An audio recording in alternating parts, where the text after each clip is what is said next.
Chopin's Nocturne Opus 9 number 1 is a piece that's always intimidated me because in the first few measures, Chopin asks you to play 6 against 11 and then 12 against 22.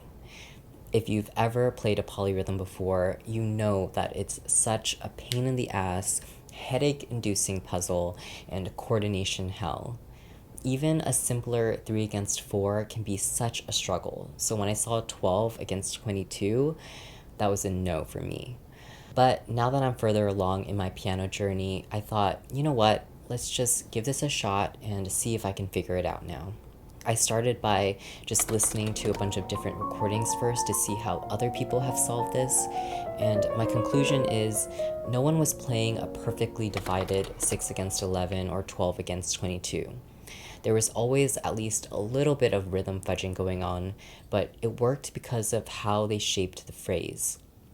This iconic opening line needs that push and pull rubato to bring out its lyrical and cantabile qualities. And because we want that rubato in the right hand, the left hand just isn't going to be lining up perfectly with the right hand.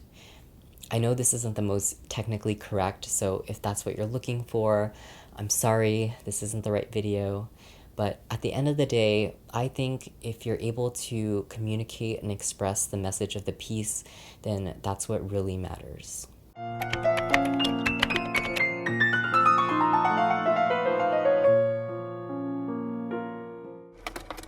So I started learning this part by practicing the right hand only, just the melody first, so I can figure out how I wanted to shape the phrase, where I want to slow down, where I want to speed up.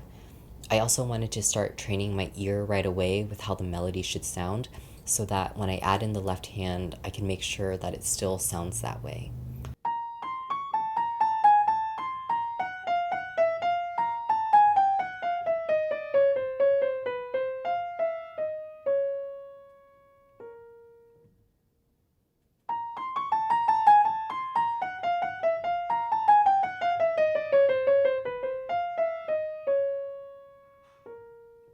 Okay, now the hard part, playing both hands together.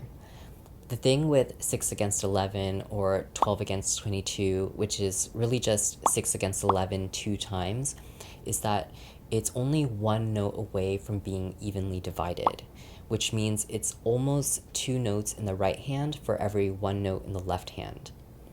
If you play it this way, you'll find that at the very end, you'll be left with a 2 against 3, which is a much easier polyrhythm to play.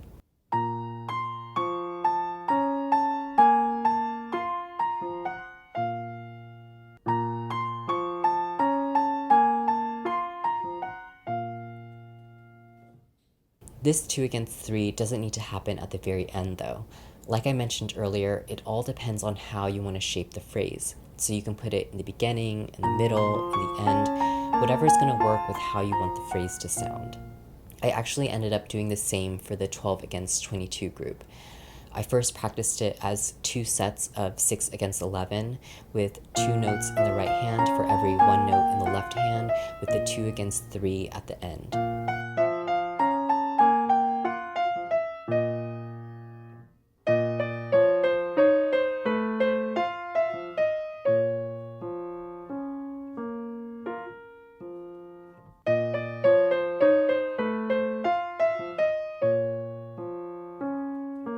Once that felt comfortable, I put it all together.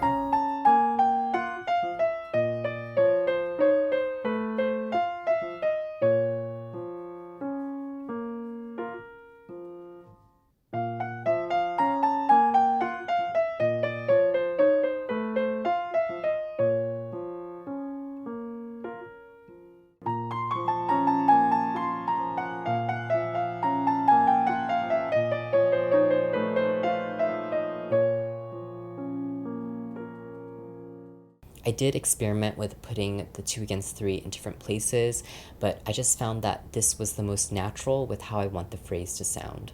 I do have to say that this phrase doesn't really sound right when you're playing it slowly, so it might sound strange or wrong in the beginning when you're first practicing it, but once the pattern starts feeling more fluid and comfortable in your body and you can start increasing the tempo, you'll find that it's hard to tell that you're fudging the rhythm at all. I also want to mention that once this was really in my muscle memory and I didn't have to think about, left hand plays here, right hand plays here, I was able to use my ears more to help me play this. I focused on listening to the melody and bringing that out, and the left hand just kind of followed suit.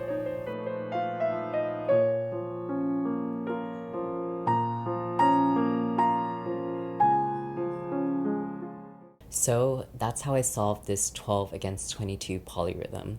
But it's definitely not the only way. In Rubinstein's rendition, he really wanted to pause on that first B flat, so he played the first two notes of the left and right hands together, which then evenly divides it 1 against 2 the rest of the way. I'm sure there's even more ways of doing it, but this is just what worked for me, and I hope that it gave you some insight into how you can solve it for yourself.